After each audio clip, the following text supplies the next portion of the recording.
Today in the studio we have Ian Hammersley of the Hammersley Brothers. Would you like to say a few words? Well, I would. Yeah. Well, yes. Nice to meet you. Nice to meet you all. And nice to see you, Martin, again. We've been working together for a few years. Martin. Yes. Ian is my mentor, coach, and business partner of the Hammersley Brothers and Smarty Business Agency based in Manchester. Yeah. That offers full range of services for e-commerce merchants. Yes. And we've been. We don't know much else about anything else. We've been working in e-commerce now for, I would say, over 25 years. So that's... You're a lifer. Yeah, we're a lifer. And that's... So, if you ask us anything else about anything else, we won't know much about. But from an e-commerce perspective, we're in. We're fully in. Nice one. So... Can I ask, how did you land in e-commerce? Because it's not the ideal business model. It has, high costs, and you need to reinvest and all the time. So there are simpler ways of making money online. Well, I think over the years, 20 years ago, it was an exciting, growth area. I mean, it still is an exciting growth area, but 20 years ago, it was really quite unusual, I think the excitement of it was it was such a dramatic disruptor, from the retail environment, that you could sell online. I mean, it was an amazing new, use of technology with the internet, and so that was exciting. But then over the years, it's matured into a proper business area, which is an odd thing to say, but the industry has become. It's normalised, it's not so disruptive as it once was, in that it's become easier in a way because the technology is there, but harder in a way because it's more competitive.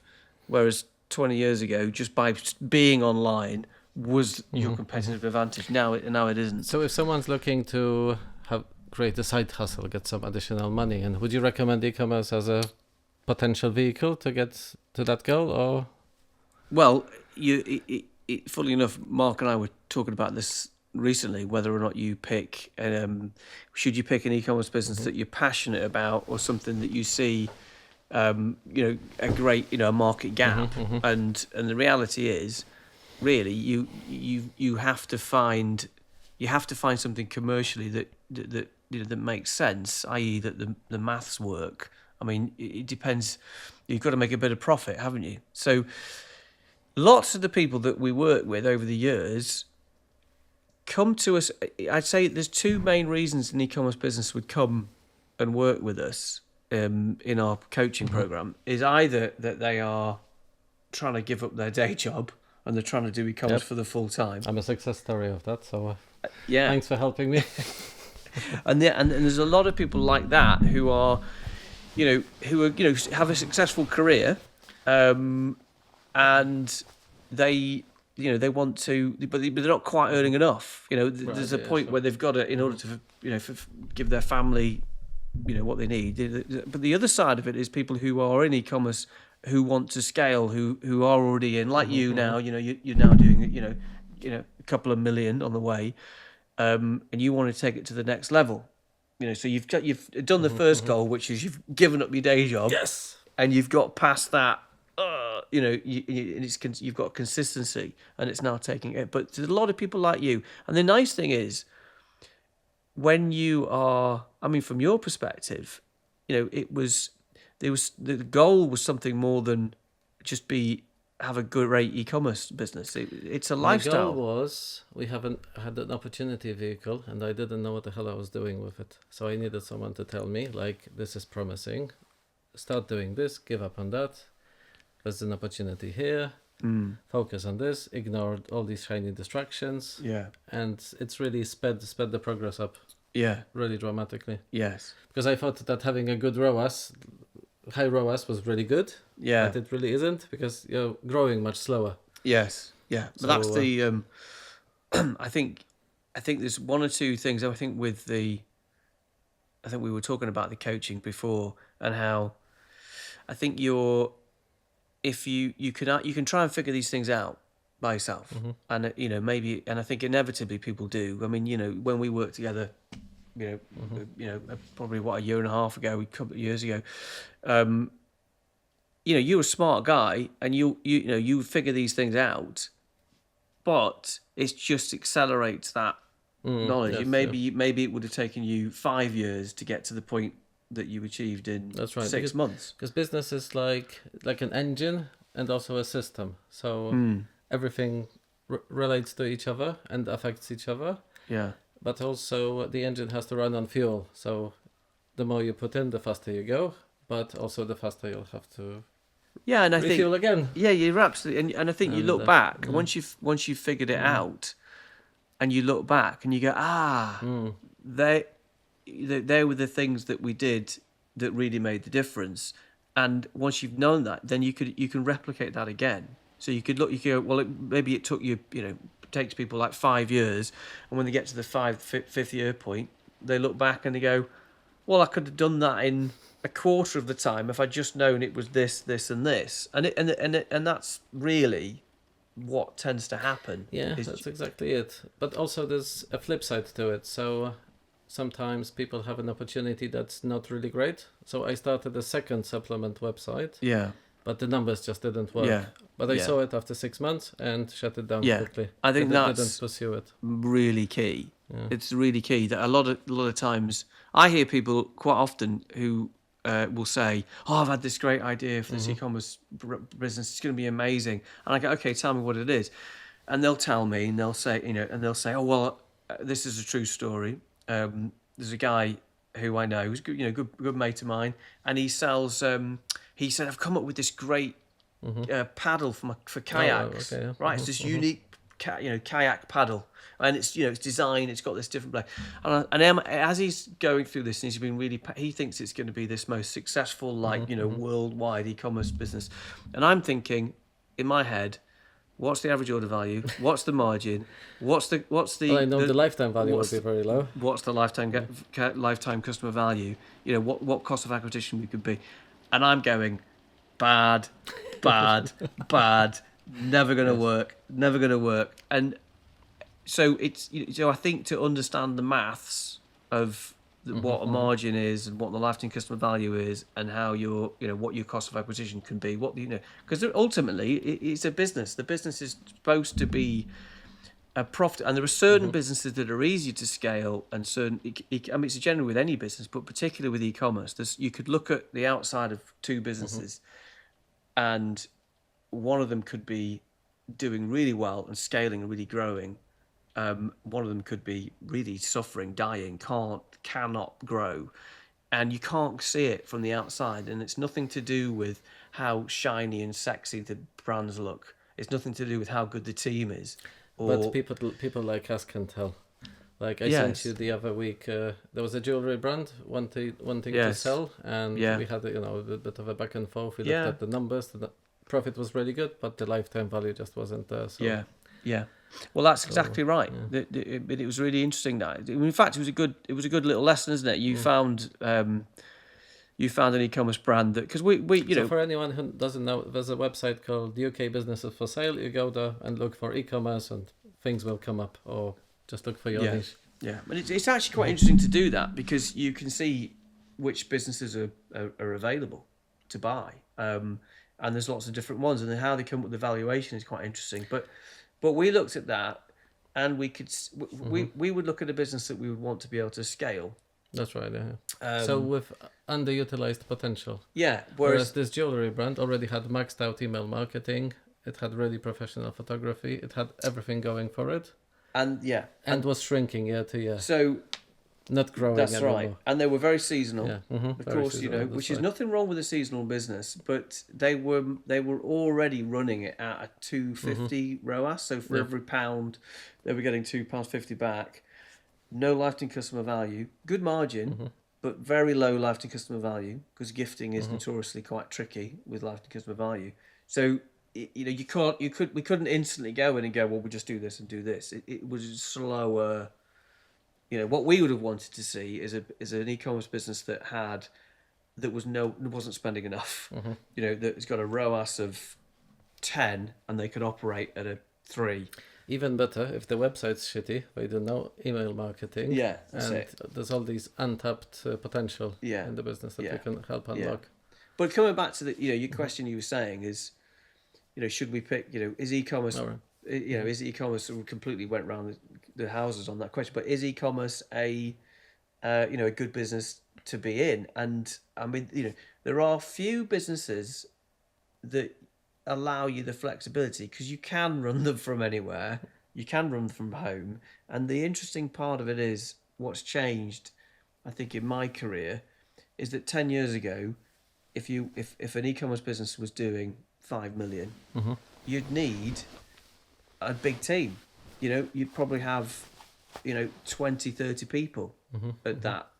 But for fulfillment, which part? Well, it depends. But I think even the internal staff. I think if we separated fulfillment, I think like the marketing team, developers. Right, whereas now, it's you've got husband and wife businesses who are doing 10 million and they're running it from home, and they've got So, what I'm saying is that you can achieve really big numbers with a much smaller team, and that's because of the things like Shopify made it easier. There's a growth of no code, Klaviyo, Shopify, PMax on Google, Advantage Plus, and you can actually run a really significant number e-commerce business with actually especially when paired with a third-party logistics where you don't even see the goods. Yeah, if it's a 3PL. Yeah, if your margin you can afford it, if it makes sense, to do so. But essentially, I think it's still e-commerce is still a very exciting, disruptive. I mean, it's still growing massively, yeah, and it's only of course it's going to grow. And I think in a way, it's probably the best time, still the best time ever. Oh, I think so. Okay. I think because the barriers to entry have been reduced. There's no technical. You used to have to go and spend $100,000 on a website for Magento to get it. I'm seeing the opposite though, so let's have a discussion. I'm seeing rising CPC rates, more and more regulation in terms of like cookie tracking and privacy stuff that hinders the marketing efforts. Yeah. So, well, I'd say. So I think the window of opportunity is slowly closing. It hasn't closed yet, but we can see the direction it's going, and so hurry up, people, and start today. Yeah. Well, you're right. The thing to navigate now is Google and Meta. I mean, that's where that's the barrier is, and it's not a barrier in terms of accessibility, but it's a barrier in terms of the money that you need to be able to put in. But it's very clear, and most people it is relative to the industry. So, if you're selling lawnmowers online, you'll all be operating at the same margin. It'll be, 20% if you're lucky, but everybody is in the same position. If you're selling, health and wellness brand and it's your own brand, you might be on 80% margin, but it's all... That happens, yeah. Yeah. And if you do your own manufacturing, if you're vertically integrated, that is... But I think the key is to know in your industry what typical margin are we running with. So if you're selling lawnmowers and you've got a 10% margin and your competitor's got a 35% margin, it's going to be really difficult. You're really in an unfair position because you can't spend as much on ads as they will. I'll push back a bit. Yes, that's true. But how do you know what the margins are in the given sector or industry? Well, that's where it's changing a bit because we used to have lots of layers of we'd have manufacturers to wholesalers to another wholesaler to a reseller to the you'd have these different layers and it's blending into one. So you'll have manufacturers in China, all over the world, India, who will be selling direct to the consumer. And so they've come along with a much higher margin, like a 70% margin, and you're a 35% reseller, and you're trying to compete. So you do need to understand. Although, but that's mostly a dropshipping model, so they would be sending from Asia, not from the UK, for example. Well, yes, for the most part. So we can still compete with them with the speed of fulfillment, reliability, in stock. Yeah, I mean, I think position. There were many things that determine the success of an e-commerce business, but if margin is one of them, but it's not the only one. It just makes it easier. Margin and lifetime customer value tend to be the hidden levers of an e-commerce business. Yeah, I would take a step back and just think about the product itself. Is it really desirable, or did you just have a catchy ad? Well, it depends. So products in e-commerce fall into two camps, really. It's either a problem-solving rational purchase, or it's an emotional lifestyle one. So, I mean, not, there are some blurs in between, but generally, most things are either I'm buying this because I need it, which is in fact, vitamins really fall into that. I'm buying it because I need it. Whereas if you're buying, let's say you're buying a sofa like this, it's a lifestyle, it's a desirability play. So it's a different, it's not a problem-solving rational purchase in the same way that a car battery is. That dictates the strategy, really. Yeah, I guess I'm just trying to guide the conversation in terms of like how to inspire people. Like, if they want to start, how should they think about the product? Yeah, well, simply, I would look for a something that's got an average order value over £50. Okay. Right. I would want to make sure like my perfect product. Okay, my perfect product. If I was going to try and find a new product, I'd try and find something that had at least a £50 average order value, at least a 60% margin, and at least they buy twice a year. Okay, Now, so effectively your yearly lifetime value is £60. Yeah, That's well, it would be 50 times 60% is 30. Yeah. What? Is it? No, well, no. So they buy twice. So it'll be £50. Yeah. So it'll be £100. Yeah, £100. I said yes without even checking what you said. No, but the 60% is the margin, so I'm counting. Oh, so your profitable margin, lifetime gross profit as opposed to just the revenue. You're too smart for me. So we can spend up to. Well, that's it. Because let's say so Hammersley has this LTV to CAC ratio, and he recommends 3-1. So he would recommend cost of acquisition for that customer of up to £20. Yeah. I mean, that's if we're getting £60 profit in the first year. Well, I mean, it also depends on how fast you want to grow. But fundamentally, the lower your ROAS, the faster you will grow. But of course, you need to make profit. You need to generate cash in order to put back into the ads. So it simply is, if you have a higher margin and a better lifetime customer value, you can afford to spend more on ads. And that's a bit like your opening hours of your shop. The longer you open the shop, the more revenue you're going to make. But if you open too long, there's no customers there, and it's going to cost you more to staff the shop. Equally, I'll extend it by saying we have to separate the operational activities of the business from financing activities of the business, because you might be in a position where you're investing in stocks and shares, Bitcoin, this and that and the other, but your business is generating some profit, so you should be taking the profit out every month, all the time, at a fixed, let's say, revenue percentage. But if you suddenly start growing quickly and need to restock really fast, then you use your other investments to fund the stock purchase. By loaning money to the company, because you have full control over the asset, it's growing really quickly, you know what the return is going to be, and there is no stock on the public stock market that will return returns like that. Yeah. So well, I mean I get, ultimately it's cash flow, isn't it? that's for people who bootstrap their operations at least. So that's the way I've done it. Sometimes people remortgage for that purpose, but I wouldn't recommend it to begin with. You have to validate the idea first. Validating the idea. I think the way I would treat it really is that you are just, it's like a test. An e-commerce business is just it's just a test. It's always in beta, and there's nothing to stop you running the business at a lower margin. Like you can even finding a wholesaler and try and buying it and being able to operate at a 30% margin, but you're testing is, can I get this product? Can I sell it through Meta advertising, Facebook advertising, or Google, or both? And can I sell it? And then, because that you can always go and get a better margin later.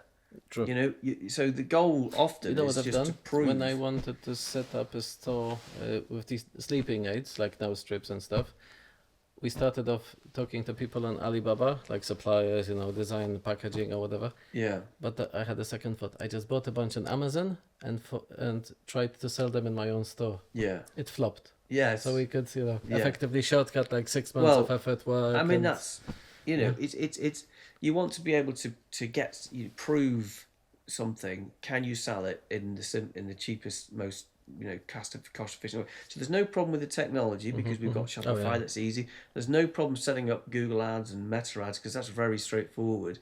Google Ads are Meta, not so much. Well, I mean, you can start. What I mean is, I could create a business today, and I could start doing ads on Facebook today. Like, there's no technical requirement. But not many people could. No, but what you want to be able to do is test. Is there a market gap? Is there a market product fit? If I put this product in front of somebody, will they buy it? And you want to be able to test that in the simplest way. And there's lots of obviously considerations of how you make it better through conversion rates and average order value and trust and credibility. Sure. But I think generally, it's very unlikely that you be able to start an e-commerce business today, and you get, okay, but it's great, I've got a 75% business, but it's cost you $200,000 worth of stuff. That's it's not going to happen. But what you can do is find a local based reseller or trade, and you can start to do it, even if it's on a lower margin, but you can still test it, because then you can prove, then you can go, eventually you can start to get a better margin through buying better. Absolutely. And that's the journey, that is another milestone. I think in a way it used to be business where you take on your first employee and then you build your team and you have an office and a warehouse, but I think in our game it is at what stage can I get a much better margin, and what how much cash do I need to do it, and what's the minimum order quantity, and do I go to because we can go to trade fairs all over the country, all over the world. There's ones in Germany, there's ones in China, they're all over the place, in India, and it's just often is what is the minimum quantity, what are the trading terms, how how much cash do they want up front, and with one of our brands, the bedding brand that we've got, the Bedding Envy brand, we used to teach people. We went straight to India and got a container, and our containers come over, and they're $200,000. There's a bit more to that story, though. There was a person helping you with all that sourcing. So yeah, that's right. So, but we have to. I always keep saying, like, people have to use their unfair advantages. So I'm from Poland. I imported a Polish supplement brand to the UK. Job done. Yeah. We have an exclusivity agreement. We have all these things in place. So yeah. So sometimes people have to use their industry connections, friends, or just network really for just to keep an ear to the ground for opportunities. Yeah, well, no, I mean, obviously people do manufacture in the UK. I mean, if you listen to this in the UK, of course people do, and they they make things, and you still can get great margin by doing so. You don't necessarily need to go and commit. But I think what we're really saying is that the product you pick, in terms of the margin, is an interesting. Try and find something that has a good margin. That's a requirement, absolutely. I think it falls into two, in terms of product mix. I think you've either got a product that's got a higher average order value and a lower lifetime customer value. Like infrared sauna. Yeah. Or sofa. A sofa has a higher average order value, but a lower lifetime customer value. And that kind of works because we're talking about maybe this was like £1,000. You can spend £200 on ads and you still make a profit. Interestingly enough, these kinds of products are better for the dropshipping model because people are already patient. They know they'll have to wait 6 weeks for a factory delivery. Yeah, and you can actually get away with not holding any stock. Yeah. In your experience, what's the efficacy of coaching in this industry of yours? So how many people drop out? How many people get disqualified for the metrics not working, or how does? And what's the the upside? So on average.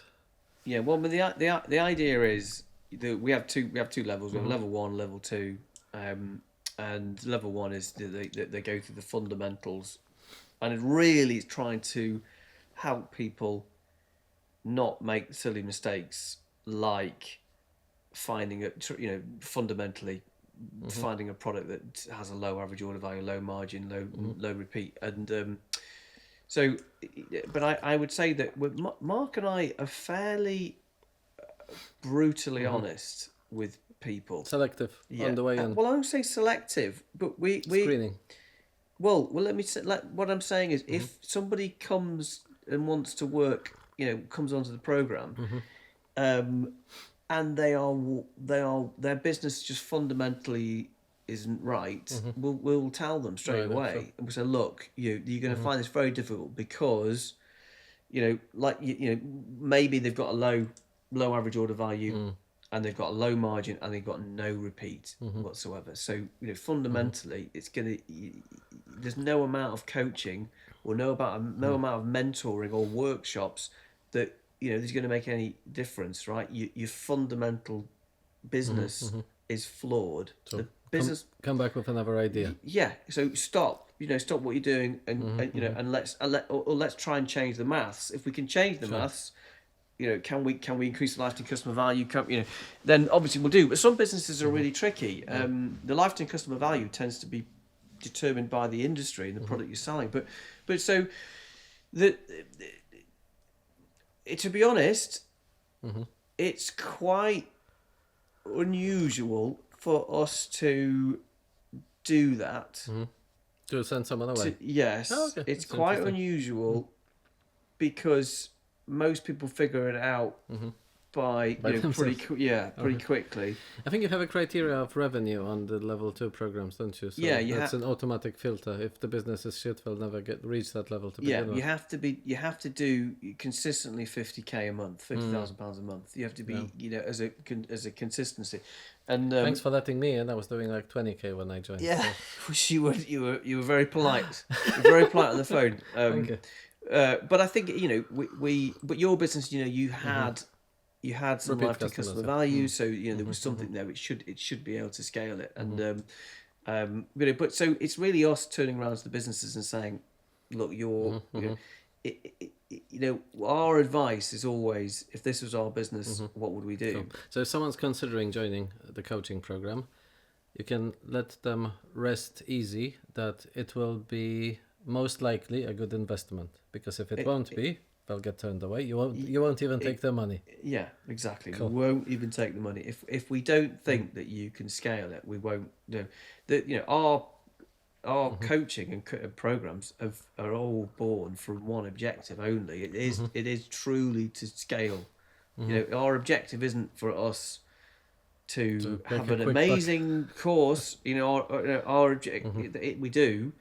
But our objective is to scale the e-commerce businesses, and that's at the core. So if we are not doing a good job, if those businesses don't go from this to this, that is as simple as it gets. So if we don't think that business can go from this level to that level, we'll tell them very quickly.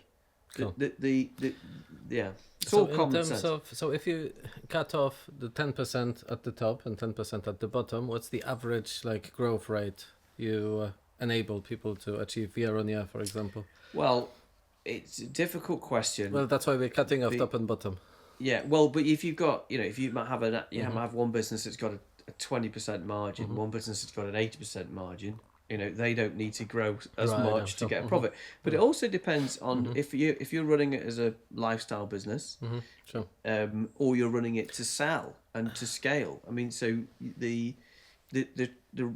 practical matter is that we want to make a meaningful difference to the business. Sure. I guess what I'm trying to say is I want you to tell me, in other words, that anyone who promises you £1 million by this time next year is full of shit. Well, yeah. But I didn't know how to guide you there. Yeah, well, you should just be more direct. Yeah, it is full of shit. I mean, you'll have seen there's so many people on Facebook, saying, it'd be a lad, and he's got a green Lamborghini in the background, and he's going, "You too could make the success from drop shipping, and or you need to fire your agency, or you need to what's the other ones? Fire your agency, use my agency. Yeah." And don't, or, you can grow by spending no money on ads, and it's all organic. And what you need to do is stop spending money on ads. And it's laughable, really. That the of course it's just attention grabbing. That's for sure. Of course it is. Ads and who work. wouldn't, who wouldn't want to, who wouldn't want to do it without spending money on ads, and who wouldn't want to. Who'd want to do it? You could do this drop ship, and the reality is that those people they are there to sell their courses. Yeah. That's exactly. Their objective is to sell. So they're not e-commerce coaches, they're course sellers, which is they're a course big sellers. difference. Whereas Mark and I we've run up. We have our own e-commerce businesses. We have our own brands as well. So we've done it. We've put our money where our mouth is, and that's the And you don't have like a single silver bullet, like I'm gonna fix all your problems with meta ads, for example. Exactly. Or we're gonna CRO the shit out of your company. Yeah. Yeah, and I think that's exactly. There's a narrative in e-commerce which is a weird one. Is that one size fits all? There's a belief. Oh no. Yeah, and it's when you walk down the high street, you'll see like Screwfix Direct is laid out very differently as an experience to the high-end jewelry store, and the high-end jewelry store is laid out very differently to the clothing business, and the clothing business would be very to the hardware store, and etc. and etc. etc. etc. There's very different. If you go to the Trafford Centre, which is a shopping centre in Manchester, they're all laid out differently. They're all different experiences, But I guess after 25 years, you've seen it all, so you can recommend to people, exactly what they need to do. Well, which comes down to So it's a difference. So the online course in e-commerce is like someone reading a book, but what you do is someone coming to a doctor with a problem. Well, yeah, I guess yes. Because a book is true for a lot of cases, a lot of the time, but it's not necessarily personalized to you. Yeah, exactly. It's an overview, isn't it? And I think the skill. Yeah. The skill is knowing. There's so much bullshit in our industry, particularly in e-commerce. There's so much bullshit out there, and you don't really know who to listen to. Yeah. Because some people are claiming SEO. You've got to do loads of SEO. And some people are saying SEO is dead, and then you'll say some people are saying Google Ads is where it's at, and some people are saying no, it's Meta, and the reality is it is all complete nonsense. The only thing really you've got to listen to is your own data, your own maths, and then because every business is slightly different. So Ed Lawrence has this saying: "Try it and see what happens." And I think that's business in a nutshell. Yeah, but all of business. Yeah, but to a certain point, I guess what there is try it, but then it's like, well, how do I know if it's not working? And how long do I try it for? And how much money do I put in? And you have to know what good looks like. Yeah.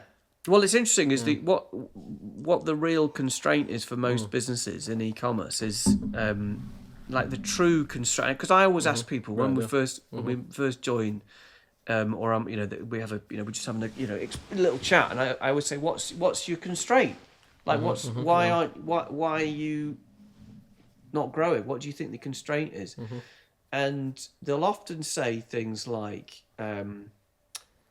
It's customer services, or it's my marketing isn't right, or I just can't scale my ads, or all of these could be true. Yeah, well, they could be true, but the real question is they might be spending £3,000 on ads a month, or £30,000 on ads, or whatever it is.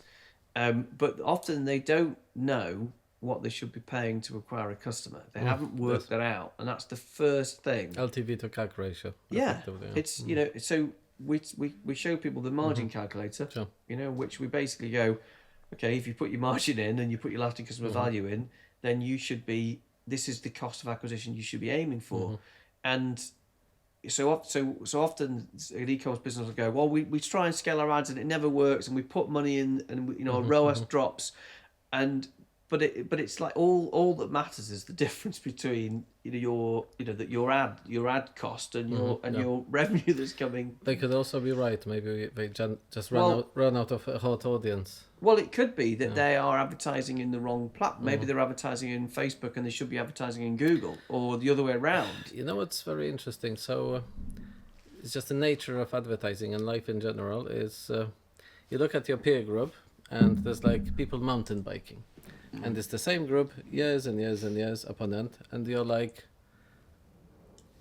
people are mountain bikers or not? But in reality is that people actually constantly ebb and flow between hobbies, interests, life situations. But what's most interesting about it is it's at an almost constant rate. So there's 100 people a month, let's say, considering getting into mountain biking, and that's true. Maybe it peaks in spring and summer, but it's true every year. That's amazing. That's because that means your view of the world is more static, but reality is more fluid, because everyone keeps changing all the time.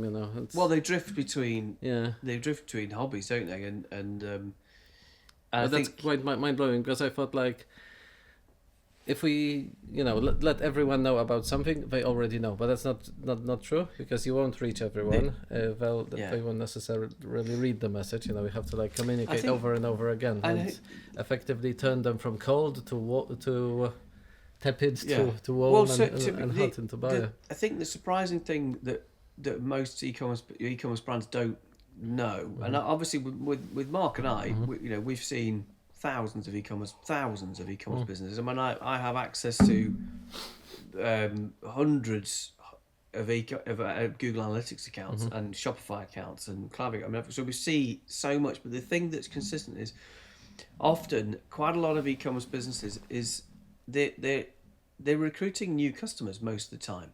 It depends on what type of business, but often it's new. So they'll try and reinvent the wheel all the time, and they'll try and our homepage is dated, or we need to change all of our email all the time. And it reminds me of that funny story from an some car manufacturing company. The CEO walks around the corridors like, "We have to stop running this campaign. I can't even look at it anymore. But we haven't started running it yet." And it's become tired for you as a business owner. Yeah, exactly. But for your customers, they've never seen it before. That's right. Yeah. So and I think that's the reality. I mean, lots of homeware businesses feel they 80% is new every month. So they're marketing to new people all the time. Okay. All the time, it's new people. So they've never seen the meta ad before. They've never seen your email campaign before. They've never seen your homepage before. But are you saying that's the reality, or is it the way it should be? It's the reality. Right, you can't. okay, Homeware businesses. So the lifetime value is low. The so lifetime people customer buy value once and churn. Yeah, it is. I mean, obviously, there are ways to get it up. Sure. But with homeware, I mean, it's like talking about the hobby business there. You were saying, if you're selling to a group of mountain bikers, let's say you're selling a mountain biking accessories, that the truth of it is most of them will be new, and you'll get some repeat, but you become, there's a phase where you might really be into mountain biking for 6 weeks of your life, and then you'll drift off, won't you? But so in those 6 weeks, you've got to try and get as much. You're more likely to get the second sale in a mountain biking accessory at very close to when they've just someone bought. starts getting into it, because they need everything. Yeah, and exactly. So at that moment that at your time of life right now, Martin is into motor cycling. Right, that's mountain biking. Yeah, you just changed hobby in the 30 seconds. So that's what you're into. So so rather than me trying to hit you in 6 months' time, hey, you bought. Do you want some accessories? You've moved on. You're in another hobby now.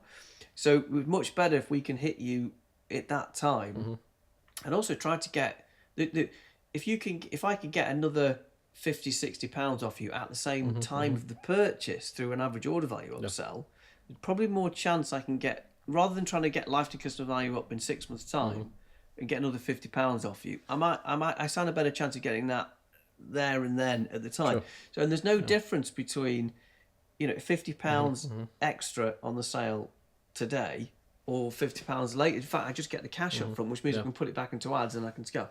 So, So that's why most of these websites online are now so annoying. They want to keep selling you stuff. Buy this, buy that. Well, this special offer. That is so as a consumer, it's bloody annoying, but it's done for a reason. If you want to succeed in business, that's what you have to do. Yeah. Don't look at how you feel going shopping.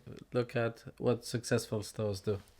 Completely. How they manage to and get a lot to of that people. scale. A lot of people run their businesses as if it's they are their own customer. Yeah, and I made that mistake once. I didn't email a lot. I was always like very cautious. You just have to look at the number sheet, the maths, Yeah. and you go, well, if we do this, I get this conversion rate, and if I do this, I And get the this. reality is, if you do it the aggressive way, you not only make more money, so that's good for you, but you also reach more people, help more people, provide value to more people, because they don't give you money because you have blue eyes. They give you money because you've solved the problem for them. Yeah, that's exactly. So it allows you to, help more people effectively. Yeah, I think look, people are very naturally.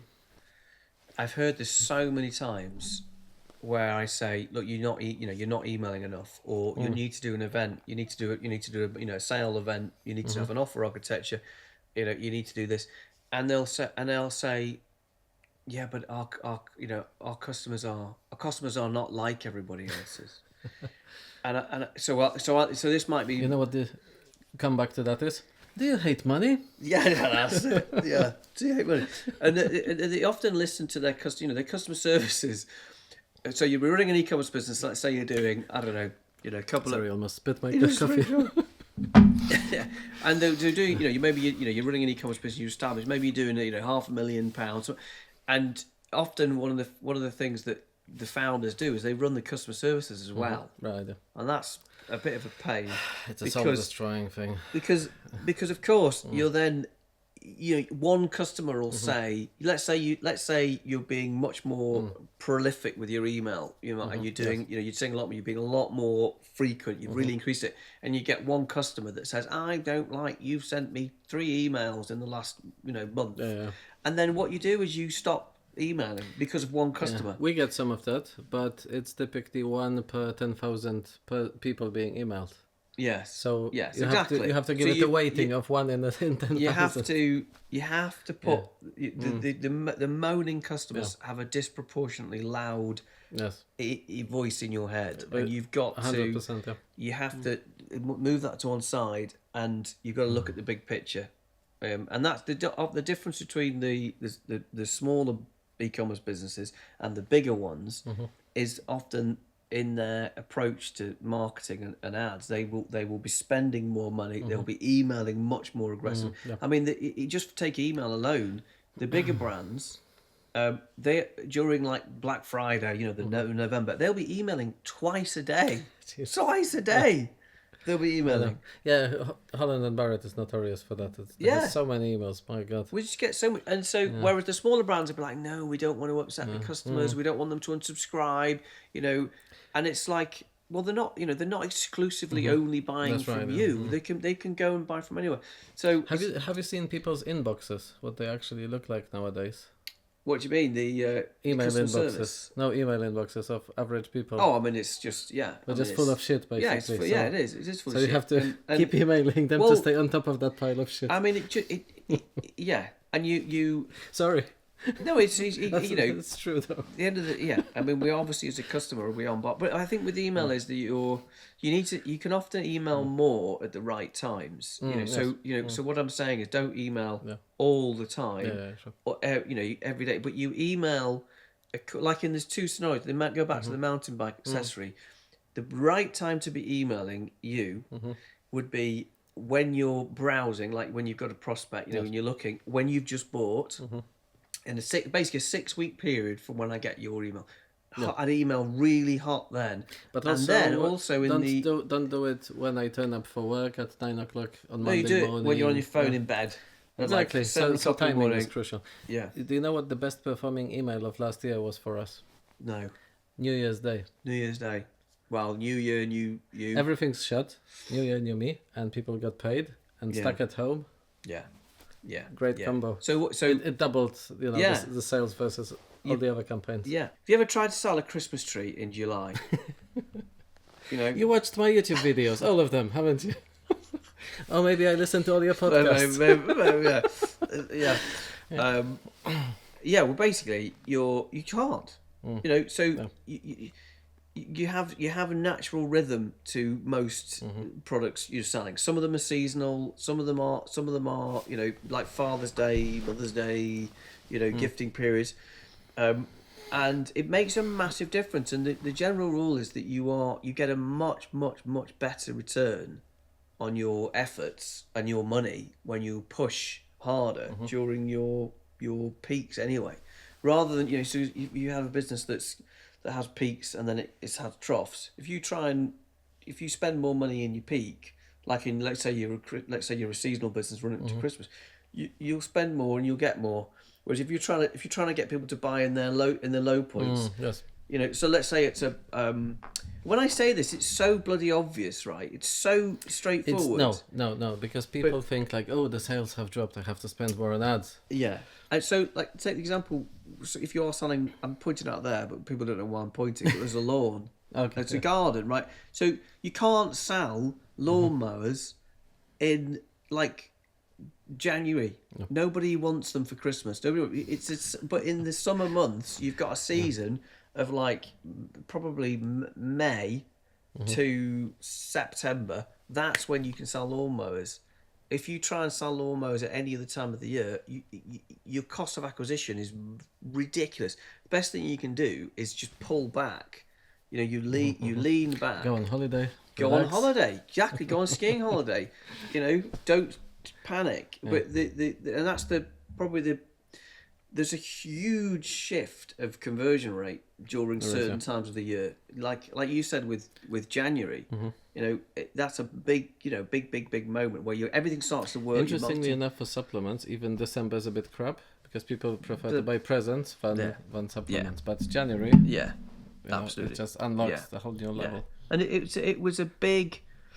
I think the most exciting thing about e-commerce, unlike like when we're marketing, we've all been taught we've been learning marketing for retail businesses like that are 200-300 years old, right? And the idea is that if you have a shop on the high street, you can't once you've sunk the cost into the shop, you can't if it's quiet, there's nothing you can do.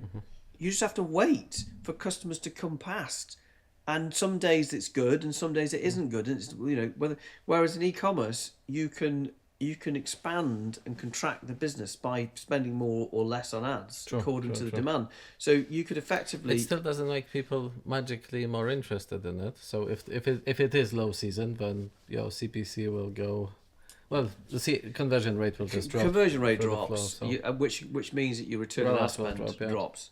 And it's very, very hard to get it above. But when the demand is there, you can expand to. You can expand.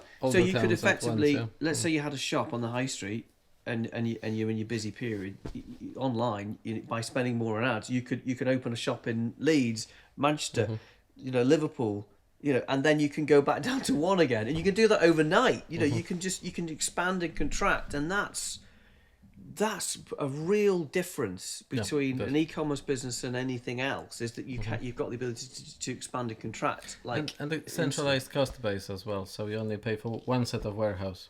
Whereas in the old days, you'd have in order for you to expand, you'd have to open a shop in Leeds. Let's say you got one in Manchester, you have to open another one in Leeds, and another one, and think how much cost it would take, the risk involved. So. But the key, of course, if you're going to take advantage of this ability to expand and contract very quickly, you have to know what the correct ROAS, new customer ROAS and CAC should be. So you've got to know how much you can afford to pay for the customer, and you've got to monitor this daily. Really, I mean that's the biggest thing. And probably if you look back at when we first worked together, that was the first thing that we did. Was we looked at what's the right cost of acquisition, margin calculator, ROAS and calculator. Make sure we hit it drop by drop. I still do it every morning. That's the first thing I do upon having a coffee and waking up. and it's the key. And I think if you got that in place, you are automatically going to take advantage of the when the demand is strong, and and you can push harder, and when it's not, we even have within month variability. So it's very busy between the 20th and the 10th of the next day, and between 10th and 20th, it's like drops by 30%. Let's say. Yeah, it's wild, isn't it? And then if there's disruptions, like the weather's been really good in the UK, that was really quite disruptive, and that was affecting things. But let's say when the World Cup's on, that affects stuff because it's a distraction. Or the weather, when the sun's amazing, people are out in the pub, and it really changes things. But you know what? I don't actually give a monkey about stuff like that too much, because I look at it at least weekly. Yes. I don't look at an individual day or hours, whatever. As long as weekly and monthly adds up, we're on trend. All's good. We always say, depending on the length of time to buy, but because if you run out of toothpaste, you're gonna get it. It doesn't matter if you're getting it yesterday, today, or tomorrow. You will buy it within that window. So. Yeah, you have to. Otherwise, you end up going. It goes like this. And you're like, oh my god, my ROAS is terrible. Right, pull back. And so you have to average it out, which is what the drop by drop. What is tricky though is if you have people on fixed hours coming to pack the orders. Sometimes they're run off their feet, and sometimes they're just drinking coffee. But that's the other.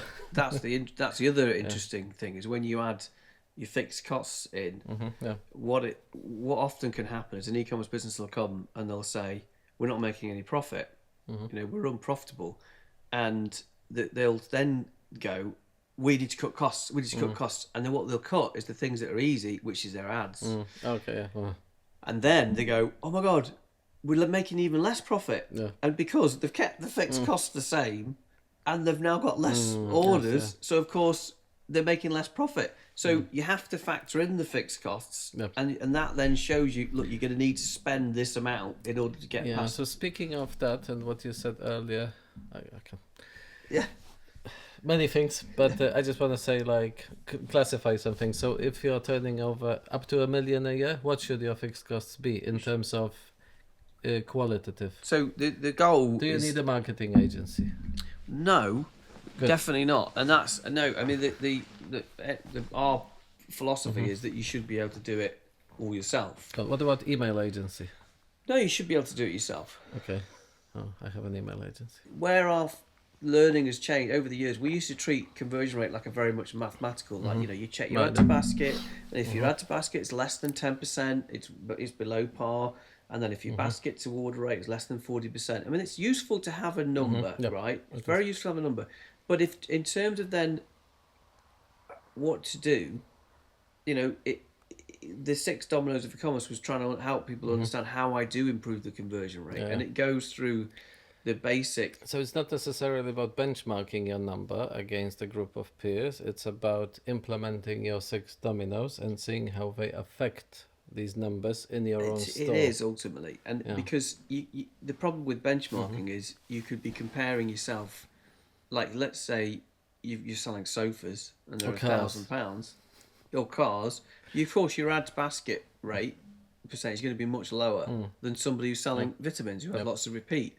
So, your add to basket rate might be, 11, 12, 13%. Whereas for a sofa, it doesn't need to be. It could be 1%, and that could be fine. But either way, you need to look at it and see if we can improve it. Even if it's achieving a good rate, you need to be able to. The whole point is that if we reduce the bounce rate of the product page, we increase the add to basket rate. If we increase the add to basket rate, we should increase conversion rate. If we increase conversion rate, we should increase return on ad spend. If we increase return on ad spend, I can spend more money and I can scale. And the reason it's so powerful is because of maths. So you multiply 1 by 1.1, 1.1, 1.1, and you end up with 2. Yeah. Even though you only had 4 of these 1.1s. Yeah. Yeah. Don't check me on that. Yeah.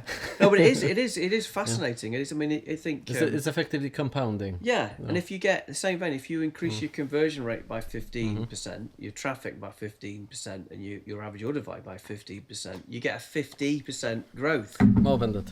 That's what I was trying to say in my crude way. Yeah, it's and if you do 30%, because I was fascinated by this, and I put it into the target sheet, and I was like, if how do we double? How do we double the business? sure. And if you get 30% increase of traffic, 30% average order value, and 30% conversion rate, you double. You double the revenue. And the first one is easy. The traffic's easy, because if you increase the conversion rate and average order value by 30% each. Of course, the traffic's there because it's in ad. You can pay for it in ads, and it's profitable to do so. So it is all a maths game. And it's one of these things like winner's gonna win. So if you're doing a bit better, you have the scope to winner takes all. More people in and do even better. But if you're already struggling, I think it's really like hard. There's the joke where there's the two guys in a tree being chased by a lion, and they run up the tree, and one guy turns to the other one and says, "Oh my God, we're never going to outrun the lion." And the guy turns to him and goes, "I don't need to outrun the lion. I only need to outrun you." And that's what e-commerce is. That you just need to outrun your competitors, and by running we mean you should be able to operate at a lower, more aggressive ROAS than these guys, through conversion rate, average order value, lifetime customer value, and then you can afford to operate more aggressively. And then and even if you're selling other people's products, it's only a small marginal difference. You know what? It actually ties back into coaching really well. Yeah. Because you've seen all these like neat little tricks and techniques. You have your product page checklists. Add this here, add this there. So each of these things can have a small impact in its own, but taken together, they can take you there to doubling your business. Yeah. And that's where the value of coaching is. That's right. Yeah, it is often these little things, and I think like you say at the start, there isn't normally. It's like it's one thing. It's normally a combination of things. So Hormozy says that there's no silver bullet. There's 100 golden BBs. Yeah, that's yeah. And it is understanding which ones, and the challenge I think that or the most value I think that I have given my the brands that we work with and our own is knowing what is a waste of time and what's actually going to move the needle, and getting there quicker, because I think there's so many shiny distractions in our world that it's very, very, very easy to go down the rabbit hole for something and then emerge 6 months later and think I can't see it. There's no effect on my revenue. It's not actually made a difference. So, the way we start is that we would always work out the numbers. We would work out, based on your margin and your lifetime customer value, what should we be spending on ads? And so I think it's safe to say at this point you really like paid advertising. Well, it basically the paid Google and Meta. It's like the shop front. If you had a shop, you need a high street. Yep. What you can do when you shop in a field, when no one's gonna be there. No, we started the conversation by saying like coaches have their favorite like go to things, but for us it's paid ads. Well, but to make it work, there has to be stuff behind it. But you can't just have a paid ad strategy without thinking about the conversion rate of the site, the average order value, the lifetime customer value, the trust credibility.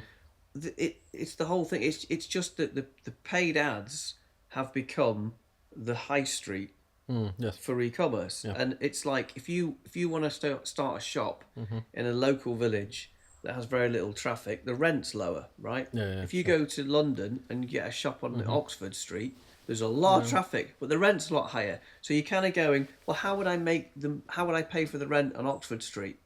And that's the equivalent of saying, how would I spend 100,000 a month on Google and Meta ads and make it profitable? It's the same. It's exactly the same. It is, but the landscape's shifted a bit. Now we have AI, like ChatGPT recommending products. That's a very interesting thing. Well, it's just a search engine, isn't it? I already had sales on my store from ChatGPT and Perplexity. Yeah, I know, and it is. It is. And TikTok Shop is another one that's killing it at the moment. Yeah, and I think these are all interesting platforms, but not as scalable.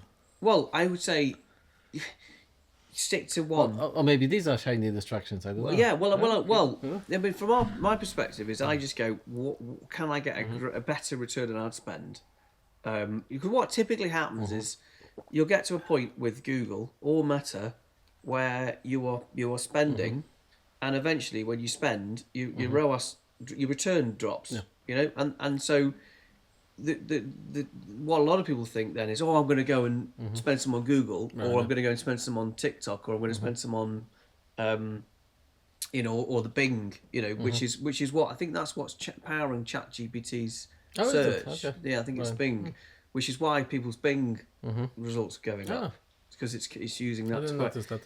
But I think we often say is that just stick to one channel until you're doing 1 million. Okay. Because so no point going on Instagram or it's bang for your buck. Like there's a business that is in the program that's done really well, and we were chatting about them before, and they got to 40 million in the UK just on Google.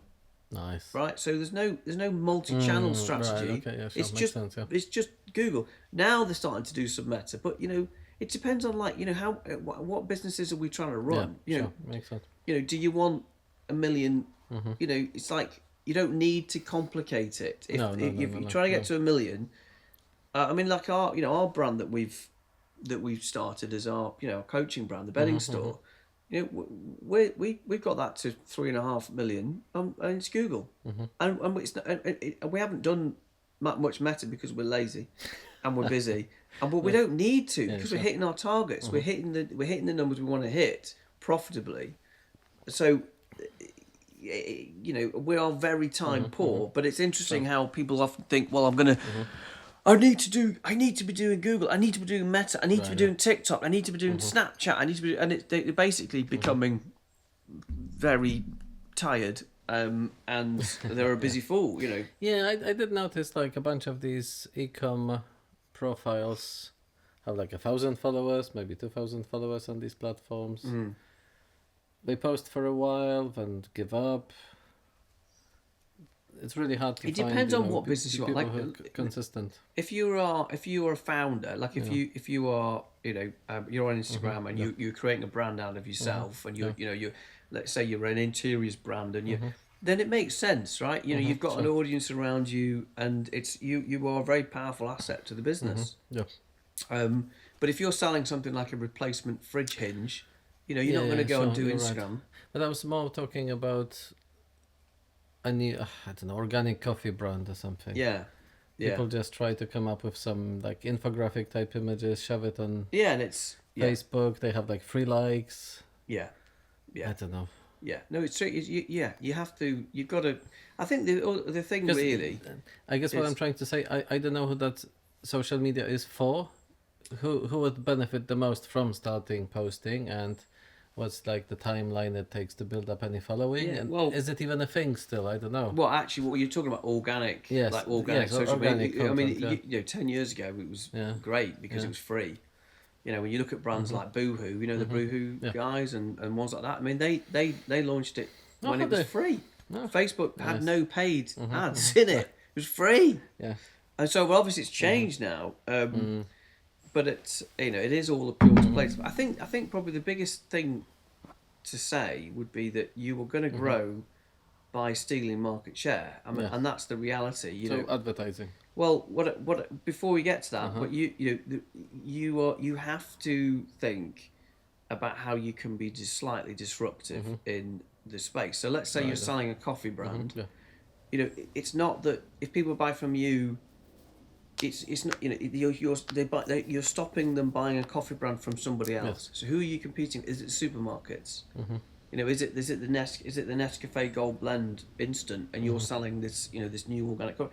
So you're stealing market share, and so you have to think about how you're going to be disruptive and stop them buying from their brand they've been buying for years. So that comes back to the product selection. It has to have a USP. Unique selling point, really. I think because you have to why should I buy? Why should I buy from you? So you have to answer both these questions. It does, and I think a lot of the time when you're selling something, often, let's say you're selling a coffee brand online, a lot of the description people fall in the trap of is trying to convince people why to buy coffee. Oh, this is an amazing coffee, because when you have a coffee, they're talking about the benefits of coffee, whereas that's completely irrelevant. It's the why buy from you, Yes. and that's the key. It's not why buy coffee full stop. It's why buy from you, and It's very interesting, yeah. Because people buy from people who they like. So if you have like a that's personality behind it, or a tone of voice. Well, that's for trust your and brand, credibility, and often one of the shortcuts if you're a small e-commerce brand, we often encourage you to be the face, Do the founder's story. and do the founder's story. So we teach people who have a meta ad that's is a founder story ad, and it's how you create a founder story, and because it's a shortcut to brand, to trust and credibility. And because if you think, what is a brand? It's reassurance that it stands for something, and it's trust and it's credibility, and it's the same thing about putting your founder story out there, that it is trust and credibility, and it's just kind of a shortcut to brand. And it's often free. So I'd always encourage people to do that. And actually it allows you to show that level of care against the big guy. I mean, the big brands like Marks and Spencer's. I mean, there's no founder story now. It was Marks and Spencer, but that's gone. It's a completely corporate, FTSE 100 company. I mean, there's no personality of the founder, is it, at all? No. And so that is something that I would certainly leverage that. That's an asset. I like the trail running. Yeah, Harrier girl. Harrier Runfrey. Yeah, that's a perfect example. I don't even know what she does, but I just like the way the brand sounds. I like the pictures, like someone doing something active. Yeah. Well, there was one more about some energy bars. Yeah. I can't remember. Trail mix something. Yeah. I can't quite remember. Yeah. But yeah, so stuff like that. I never bought from them. I don't know who they are, but they just resonate with me for some reason, and that's the sort of thing I want to build. Yeah. For people to have an emotional connection with. Well, it cuts through. Yeah, it cuts through. I mean, the Harrier Runfrey, she's a great example because she's essentially she's supplying direct to the consumer, and she says, look, you can go into the stores and you can buy the leading brands and the great products, but there's a margin on them that's been put by the retailers, right? And it's a 50% margin. So is she doing a Patagonia model then? That's how Patagonia started. Well, Patagonia now I think is in the stores. And that's gone. But that's how they started. Yeah, I didn't know that. I didn't know that actually, but basically, she's going and saying, look, you can have the same quality that's been designed by me, and I am a trail runner. She's passionate about it. She loves it. The whole family loves it. And she's, by the way, try trail running. It's bloody brilliant. Great fun. Yeah. Have you done it? I've never done it. Yeah. It's really good. We should do it this afternoon. It's almost as good as mountain biking. Oh, really? Well, and trail running is definitely a thing where you come in as a period of time in your life where you need the kit, you need the backpack.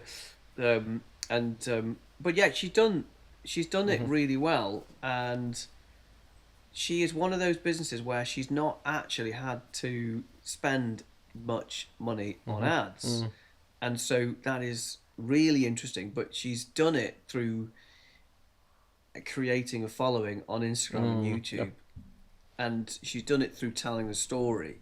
Yes, and she's been that's been a real.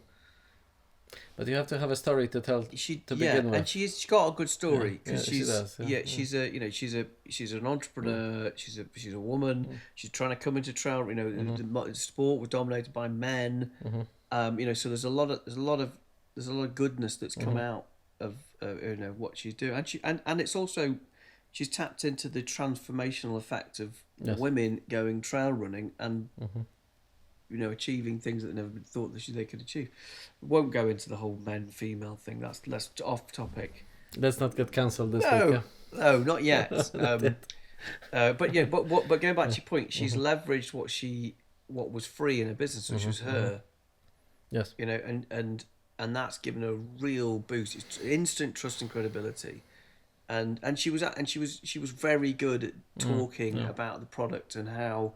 how she designed it, how she'd made it, and actually coming into her life, and your videos of her having not having a baby, but talking about having a baby, Okay. and so you feel part of that. Yeah. But that's not for everybody. Some people do not want to be the face. I'm hoping it will work out for me in the coaching business. That's why this YouTube channel was started to begin with. So you have to choose. If your product is a fridge hinge, then obviously it won't work for you. No. But if there's like a cool and interesting story behind it, or inspirational one, then go for it. Yeah, people still like and share and. Well, I can't see any reason why, people wouldn't bring out the founder story. Even in the face, the fridge hinge business. But there's one guy in America. He's developed a product called Scorch Marker. So you paint on wood. Apply heat and it stains it black effectively. He's called vanada.com. Bloody brilliant guy, Evan. Yeah. And he has a great YouTube channel. He does coaching and basically shows what he does every day, like how he packs all this. Yeah. He tells a story about how he failed to get into retail and then how he succeeded to get into retail, all the types of packaging, Yeah. It's really good. He has 600,000 followers on subscribers on YouTube. I think the best founder stories are the ones where there's a mission that's greater than just selling a product. It's something that how he started? He was into woodworking and he was a fireman. He wanted to create like a commemorative piece and needed, to burn something into it. So he Googled a way, like a chemical formula, how to do it. And it worked so well, he was like, maybe I could put it into a pen. And he created Scorch Marker. I see. This way. And what's his lifetime customer value? I don't know. Yeah, what's his margin? But is that why he's selling courses on the back of it? Because he realised his lifetime customer value was terrible and he needed to have a monthly recurring. He did create a video about how to lose money in e-commerce by selling a single product. Maybe that's what it is. So on a single unit he's losing money because of cost of acquisition. He's like $4 down, but he sells 3 packs now. So Yeah. Not everyone buys 3 packs, but it's better value. So it has to work out in the end. But it's So I mean that's interesting, isn't it? As soon as I hear any e-commerce business, I'm listening to what they're saying, but I'm not listening because all I'm thinking is what's the average order value, what's the margin, what's the lifetime customer value, what's the cost of acquisition, how can you be So I mean, it just fundamentally comes down to the. Well, I just wanted to say because he built a great following on the back of his organic brand, but there's nothing special about him. He's just nice and shows you what he's doing, explains it really well in a calm manner. Yeah.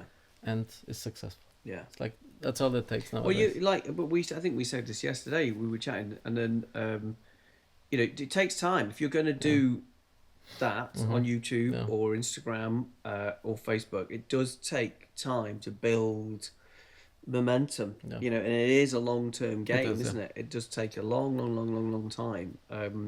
And so Ed Lawrence says when he started off, people were booking calls with him, one-to-ones. Majority of people were asking the same question. Yeah. Should I quit YouTube? Okay. So I think it would be interesting to arrive at sort of guidelines, maybe. Who should consider going in on social media? Yeah. Do we have an answer for that?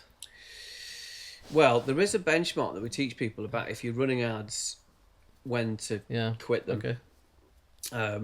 Which, where you run them from a period of time, and if you're not achieving your desired. I meant organic content posting on Insta. I think it doesn't happen overnight. It's like when you start, and we have a podcast, when Mark and I, my brother. Hammersley Brothers podcast. Hammersley Brothers podcast, yeah. When we started, we were obviously chatting to ourselves. Like we do now.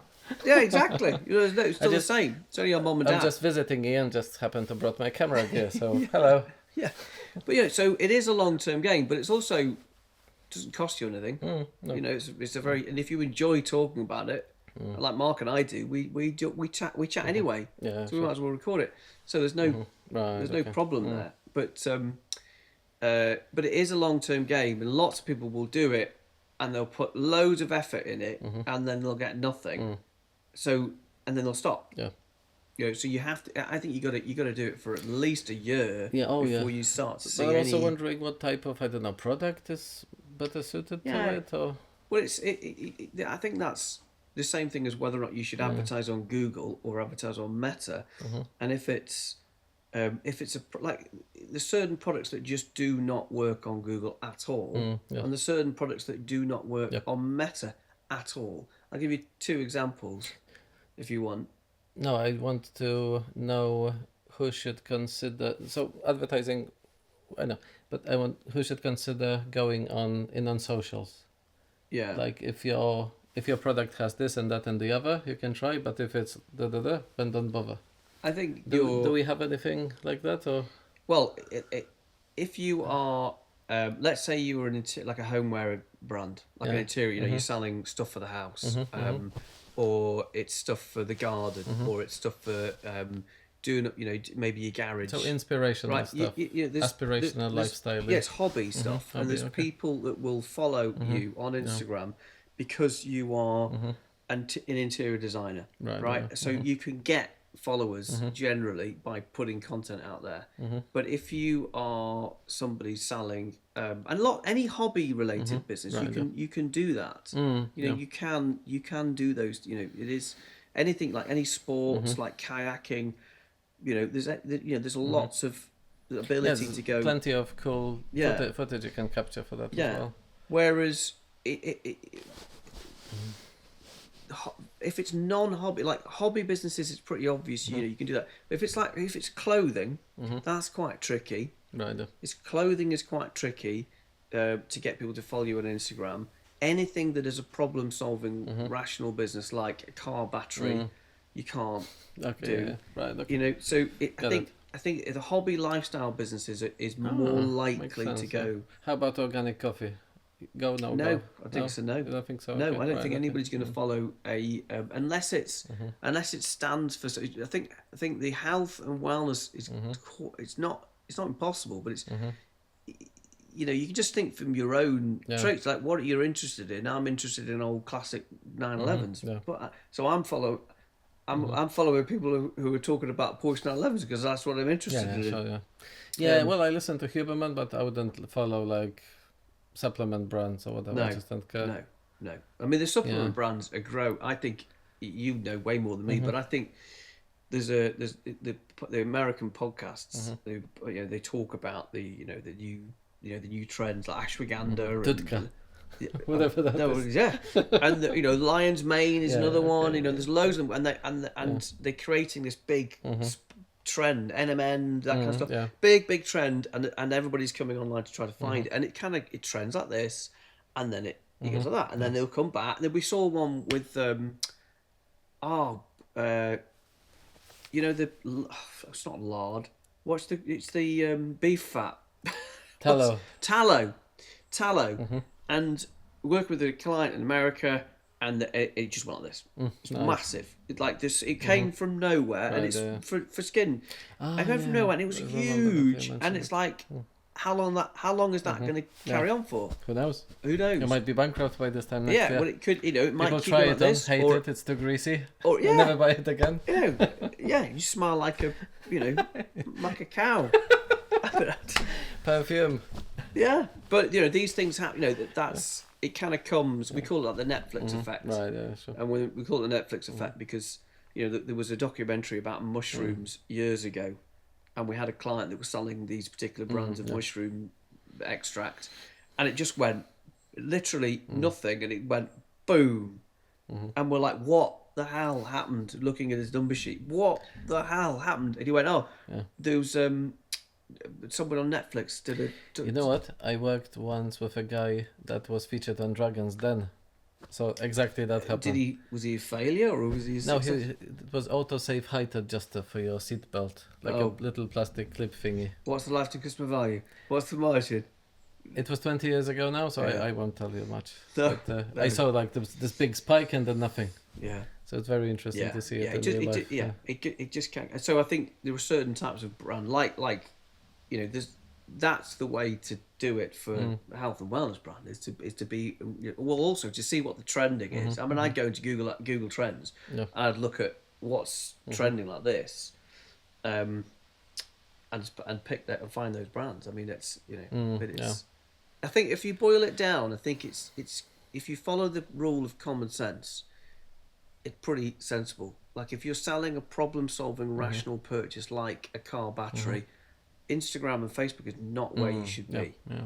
It is a waste of time. It is Google because that's where the intent is. That's the only place where the intent is on the internet. Yeah, and I suppose if you do content marketing, you have to have content to begin with. That's bloody obvious. Well, nobody's going to go if you have But there's only so many things you can say about, I don't know, lion's mane. There's like, I don't know, 8 benefits, and you can go through them time and time again, but you'll run out of content. Well, you will, yes, you will. And also, you like we said before, a lot of people think if they're selling lion's mane, they go, well, my job is to convince people to buy lion's mane. Oh, yeah. That's not your job is to convince you to buy lion's mane from you. Sure. And that's all that matters. Makes sense. And don't waste money trying to educate people to buy lion's mane, and I wouldn't be doing any audience top of funnel stuff. I'd literally be just going, I'm going to target people when they know they want to buy lion's mane. I'm going to get them to buy from me.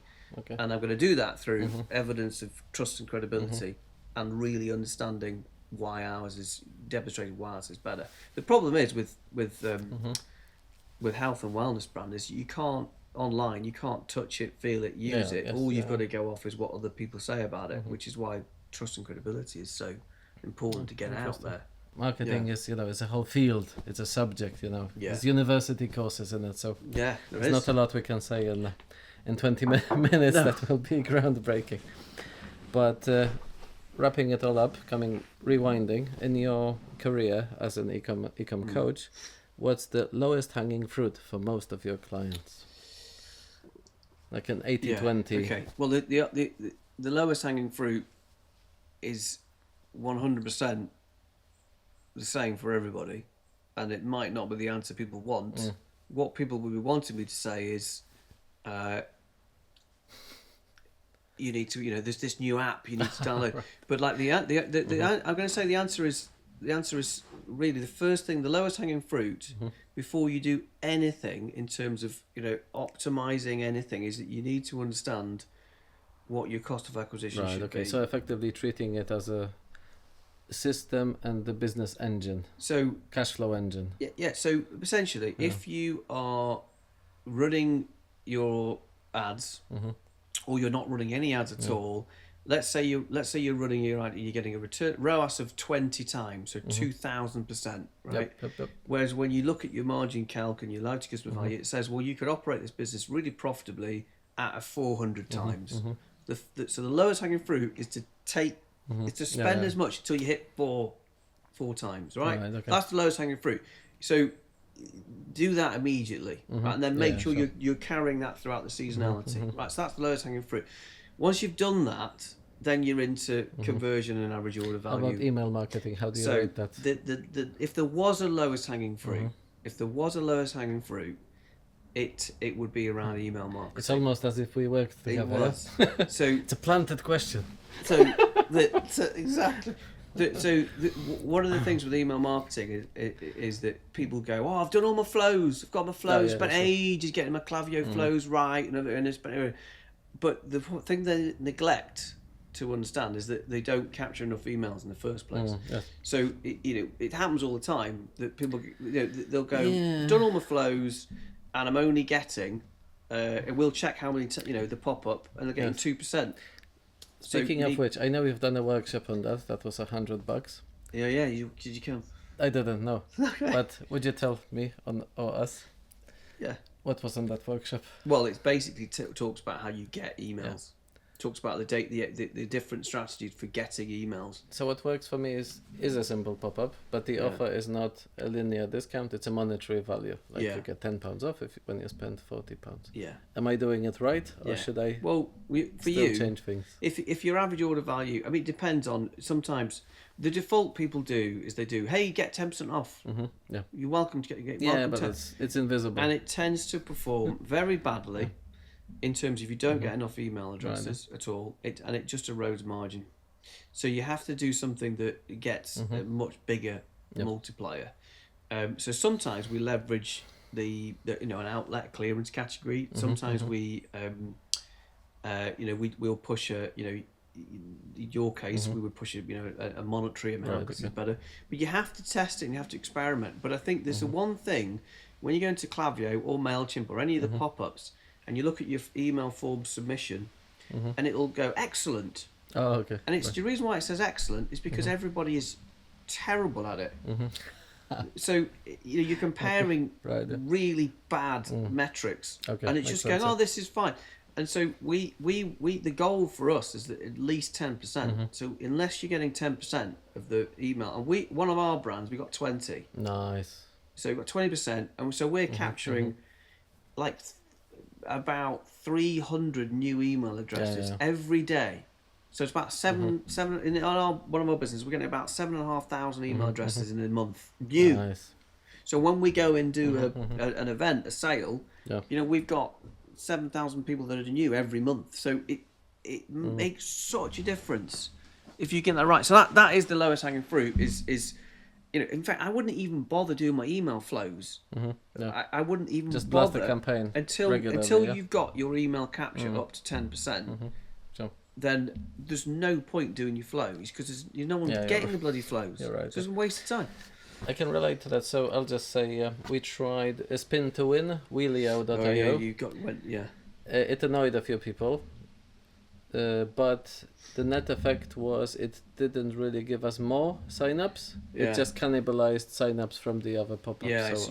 So I deleted it, and so no detrimental effect on the sign-up rate. So just so. It's an experiment. Well, people did the spin to win, but to be honest, annoyingly, for a lot of time, the spin to win would work better. But it would work better than because people's current one was appalling. There are certain businesses. Yeah, at least you don't know what you're getting.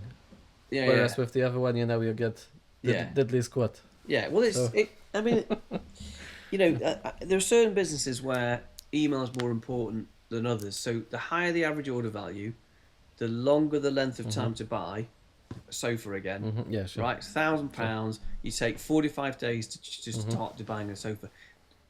It's critical for a business like who's selling a higher average order value, longer length of time. It's critical you get the email. It's like super important. For other businesses, it's not as important. It's still like let's get it anyway, but. Because you don't buy the first sofa you land on. It takes bloody 45 days. Yeah. So some businesses it's like if you don't get the email, you cannot scale. You can't. Your conversion is always going to be really low. Your ROAS is going to be terrible. So I think that's probably. Yeah, I like what health.com does. I plug them in almost every episode. The email strategy is quite interesting. So when you give them your email, you get a personalized email from like a head nutritionist or someone like that asking, "Can I help you?" It's like almost as if you're going into a physical store and someone approaching. Well, they've combined the email strategy with like what's your health goal. So rather than just saying, "Hey, do you want 10% off?" It's like what's your health goal? So you're doing that. So I think in terms of like that's probably the lowest hanging fruit is email capture.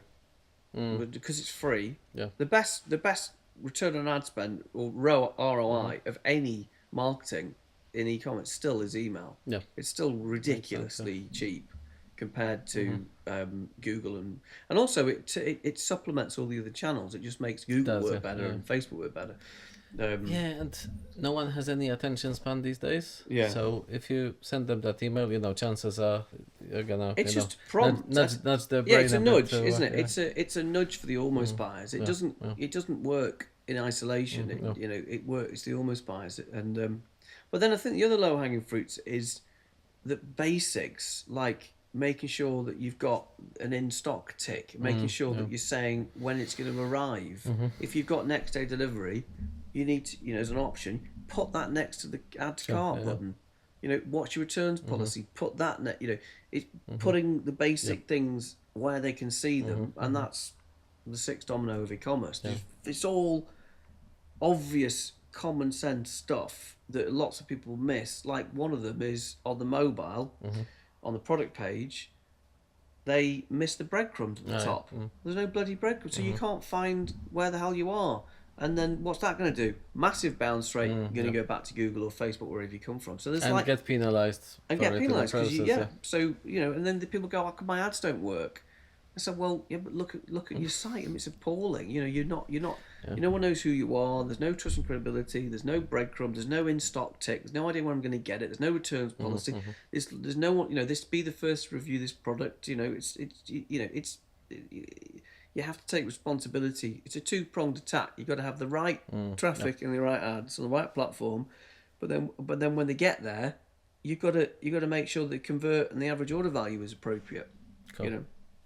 Revenue per visit is quite an interesting stat actually as well. It is, yeah. Because that gives you an idea of is it an ad problem or is it a conversion and average order value website problem, and that's quite interesting to help people understand. So it's an average of an average of an average over average. Absolutely, yeah. But a really powerful number. Yeah, it is. Yeah, it works well with, I suppose, cost per click. Yeah, well, basically the average. You can sort of compare it. Yeah, well, ultimately, the Google and Meta, and Bing and all the other platforms, it's an auction, right? It's an auction. Sure. So you are bidding against other people. So if your revenue per visit, the average revenue per visit in the UK is about £2.50, right? That's all right. Yeah. So if a cost per click is 60p or 80p, then that's 3 to 1. Well, it depends. Right. It depends on your margin. Yeah, of course. It depends on your margin, but let's say, but fundamentally, even though if I'm selling bedding online, I'm competing against somebody selling trainers, and it is an auction. Yeah. But if I've got a revenue per visit of over £2.50, and I'm competing against another business that's got a revenue per visit of under £2.50, like £1, I could spend more on ads because I'm getting £2.50 for every traffic that's coming, sure. And this guy over here is only getting £1. I can spend a load more than he can. So it's kind of a leveler between average order value and and margin and things. It kind of helps. Yeah, so it's one of these things like conversion. Even if you beat them by 1 penny, you just get the traffic. They don't. So it's like 100% different almost. Yeah, it is. So it's an interesting question. So generally, if I would look at the revenue per visit and I'd go, is my revenue per visit over £2.50 or under £2.50? If it's like under £2.50 and it's like £1, then it basically means you're getting loads of traffic, but your conversion rate or average order value is crap. Right, so it tends to show that you've got a website problem, a conversion average order value problem. If it was the other way and you were getting like a £7 revenue per visit, I'd go, why aren't you spending loads of money on ads? You need to spend loads of money. Go. You need to spend loads of money on ads because you're getting £7 for every traffic. Whereas so that's an interesting one to look at, just to kind of like, is it because people often go, my ads aren't working. Well, is it your ads, or is it the fact that your conversion rate and average order value is low? What is it? Makes sense, yeah. So you kind of, and sometimes it's both. Yeah. Sometimes you have crap ads and a lower conversion rate. So I think that's been an interesting learning discovery. Yeah. So I think that's quite a lot. It's not a low-hanging fruit for start off. So if you're interested in working with Ian and his brother Mark, where do people go? They I would probably suggest if they go to the Hammersley Brothers website, and you sign up. It's a Hammersley with an L-E-Y at the end. Yeah. There's the second URL, ecommercecall.com. Yeah, well, if you just go to the site and you can sign up for the we have a waiting list. Oh, do you know? Okay, right. We have a waiting list, but you can sign up for the waiting list on the website Hamsley Brothers Ecommerce, and then you can basically come in. Yeah. Cool. Nice one. Thank you. It was an honour and a pleasure. Well, you too. Thanks, Ian. Thank you, Martin. Okay, until the next one. Okay, bye.